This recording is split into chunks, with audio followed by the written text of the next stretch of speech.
What's going on YouTube? 008 here. If you know anything about my recent reactions, you know that Dune was my most anticipated film of this year. Yes, even more anticipated than Far From Home. And yeah, I just saw it yesterday and I needed an extra day just to sit on it and just think about it because whoa, that film, I knew it was going to be epic because Villeneuve, I think Villeneuve, I'm probably saying his name completely wrong. Denis Villeneuve is a amazing director, very visual director, and him working with Hans Zimmer is like, Chef's Kiss. Like, him and Hans Zimmer are literally together just make beautiful stuff for these and beautiful stuff for these. Like, my god, Dune just looks amazing, sounds amazing. It just blew me away, man. Blew me away. Like, the characters, with the little that you got of them, they still had an impact. I'm not really a massive fan of Dune, like the actual lore, the story, the books. I never read them.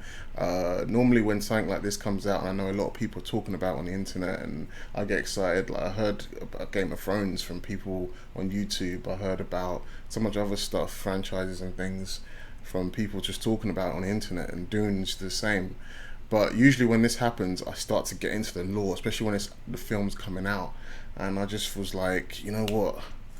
I want to just go in there completely blind and just completely just let it take me and enjoy it for what it is, I'm not going to read the books, not going to read lore about it. I did get a little bit of some information here and there from YouTube channels I watched, so that helped me a little bit. But even without knowing anything, I was still able to follow it and understand the story. I've heard of some big fans that they were missing the little bits and some parts from the books that would have elevated it even more.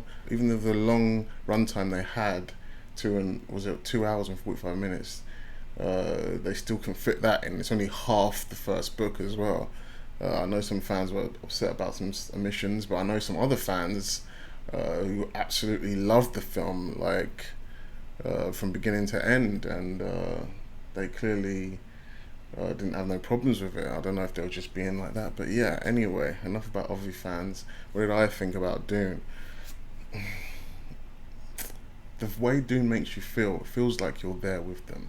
Like, to be fair, I watched it in IMAX, Swiss Cottage in London, and it was just one of the biggest IMAX I've ever been in. IMAX without 3D is so good, man. I hate the 3D because you can't see, but yeah, I watched it in that, and it's just so loud, and the screen was so big. You just felt so immersed into that world. You have to see Dune in a massive screen. It's the only way to see it. It just feels like you're in that world with them, and it's just so otherworldly, and it feels like you can't even compete with these characters. Like the characters, everything just feels like just ahead of us, like crazy. It's just so I can't describe it. The only negative thing about Dune was I just feels like it wasn't able to get enough plot in there. And because of that, I felt like, oh my god, I could love this film even more if they just allowed these characters to just breathe and just talk and just interact a bit more, show some of the relationships. You got that, but everything was deadly serious. Everything was straight to business in that film.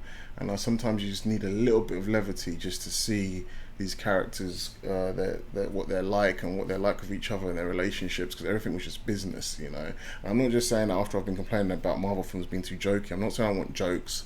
I'm just saying I want just characters to interact naturally, see them in their normal state before shit hits the fan, That's my only real complaint, and some other nitpicks and stuff like that. I thought the cast was great. It was like a big ensemble cast. You had Jason Momoa as Duncan Idaho. You had Timothée Chalamet as Paul Atreides.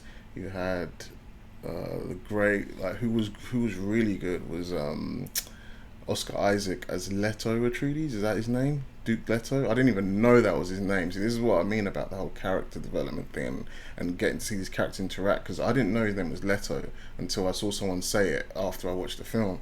So yeah, but yeah, he was great as Leto, like the dad, and I don't know if I want to get into spoilers. I'll just say this: certain characters that you really kind of get into and you want to learn more about, you feel like you're just beginning to like them, they just kind of die off, and it just makes you go, oh, what? why they just kill him off? Like, I need to know more about this character, you know. And it happens to a few characters, not just one. And yeah, that was one thing I didn't like. But one of the things I love was the Baron. Like Stellan Skarsgård, like as the Baron, was amazing. Like how gross he was, and just how like creepy he was, and he just like just even the way he flies. They don't explain how he flies or anything. He just starts flying, and all right, you just take it in because he's like, yeah, he can fly, and he used that to survive a certain moment. And oh my god, uh, yeah, he was really good. And one of the characters you don't see till right near the end of the film, and like yeah, this is really hard to talk about without spoiling it. It's really hard to talk about without spoiling it. But yeah, I'll just say like there was a certain character that everyone had these like I'm pretty sure. Correct me if I'm wrong. But everyone had these like foreign accents, and his character had like an American accent, and it's weird. Actually, it's not really a spoiler. I'll just say it. Zendaya's character had an American accent, and everyone in her group in the Fremen had like foreign accents, and it just kind of just threw me off a little bit. It was like, wait, what? Like you have the same accent as this Paul Atreides guy, but you're supposed to be like the proper Fremen from birth and all that. Unless something happens in the book that explains that, I thought that was a bit of a weird oversight to make. You know, it kind of took me out a little bit, and yeah, and I just didn't like how clean everything was. Like it was just like the fighting. There was not enough blood or gore or anything like that. I'm not saying I need everything to be like Walking Dead or just splatter brains everywhere, but I'm just saying like it'd be nice to see, you know, like the violence. It really amplifies the situation, makes you feel how intense everything is, and it just like, they had the shield suits just break and turn red a little bit, and then that was it. Like you didn't really see much violence. When the Baron broke some guy's neck, they cut away, and it's just they keep cutting away. And it's probably PG-13 or 12 or whatever it is, which is a shame because the violence would have really amplified, you know, the weight of the situation, and that would have made it a lot more intense to watch. Not that it wasn't intense enough with the loud, amazing music and the amazing visuals.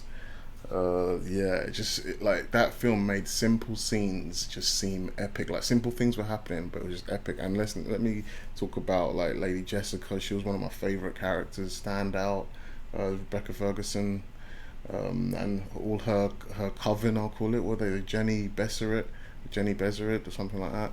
I thought they were amazing, and the way the leader, I don't even know her name, but the way that whole box scene with Paul was just intense, and the way she started using the voice on him and saying, "Get on your knees" or whatever, and he was just like, that scene alone was just like, whoa, that was epic. Like it's a slow film. A lot. It's not going to be for everyone, but this is the kind of films we've been missing, man. Like seriously, we've been getting so many superhero films and action films where it's just popcorn and not very cerebral, and you're just there like, yeah. But this one is just like it like feels like the old epics of the past, like Lawrence of Arabia and the Ten Commandments and all those old films that were like 5 hours long. Like this film just felt just it was just epic, and I missed that.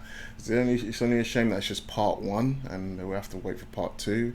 People have been saying they're not sure if part two is going to happen, but I'm hearing some rumors that it's looking like it's going to happen, which I'm super excited for. I am disappointed that certain characters aren't going to make it into part two because they died in this one. Because I wanted to know a lot more about them, and I'm disappointed if I find out, and I think I did find out some things that a lot of these characters have deeper moments that might have been cut out for time and stuff like that, which is a shame. But yeah, otherwise, I just thought this film was just epic, and it met my expectations. I wouldn't say it surpassed my expectations because I thought the character development and the plot could have been a bit more tighter, a bit more focused. Like we needed those beautiful scenes of Paul putting his hand in the water, and you know the desert, the panning shots of the desert, and Paul's moody face again, you know, all that kind of stuff. You needed all those scenes, but yeah, it would have been nice if you just maybe cut those down a little bit, just a little bit, so we can get a bit more plot, a bit more character, and you know make it a tiny bit more faster paced. Not because I can't sit and watch beautiful shots, I can watch that all day. It's just that you know, you ain't got much time. If you had 4 hours and you could get the character plot and beautiful shots, I'll sit there happily watch 4 hours, you know. But if they're only giving you 2 hours and 45 minutes or whatever, then it'll be nice if you just, you know, tight show a lot of dialogue and a lot of character, and make us love these characters even more. But even with the dialogue he did have, Denis Villeneuve, you still love the characters. Like, I was so disappointed when certain characters died, but yeah, other than that, the film was perfect. It was amazing, and I can't wait for the sequel. Get on that shit, Denny. Anyway, that's my review of Dune. I hope you enjoyed it. If you'd like to give me a like, subscribe, let me know what you guys think in the comments below, and I'll see you again. Peace.